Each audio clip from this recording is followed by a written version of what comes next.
Attorney accused of shooting his wife will remain at the Alpharetta campus of the Fulton County Jail, at least for now. In Monday's hearing, prosecutors alleged that Tex McIver is receiving special treatment at the jail and making unsupervised phone calls to intimidate witnesses. McIver's attorney says there is no evidence that he's done anything wrong. Joining me right now is attorney Ashley Willcott.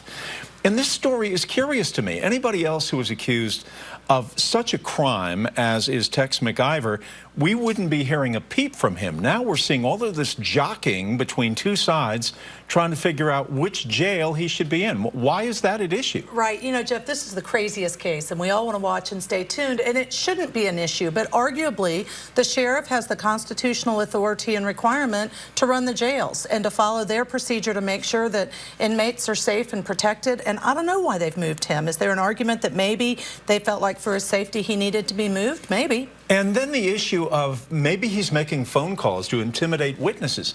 How are you not keeping an eye and an ear on this guy if you're running a jail and he's one of your inmates? Right. That's a very valid question. They'd have to look at the evidence to know. And I think one of the things to keep in mind is all of the technology and ability to record all of the conversations is different jail to jail. And so it may be in Fulton County Jail that capability exists, and maybe it doesn't in Alpharetta. So where do we go from here now? I think it's going to be continued fighting and motions and hearings, but the judge should be ruling. Does the judge find that has the authority or not to tell a sheriff where an inmate needs to be jailed? And arguably the court may not have that authority. So these guys are going back and forth, but guys, I'm saying both the defense and the prosecution over every small, tiny detail. We could be looking at more than a year down the road until this is resolved. We could if they keep fighting about every issue, which so far they have.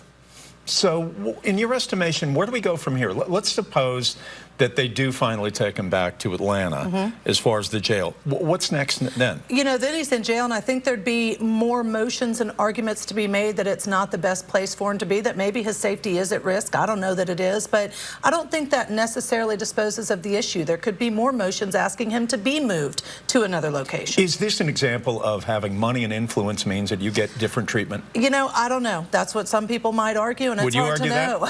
I might, depending on what side I was in. I absolutely might. Ashley, thanks for your time. We really appreciate it. We'll have you here more to talk about this case that really has caught the attention of so many people in Metro Atlanta and beyond. Absolutely. Thank you. Jeff and Ashley.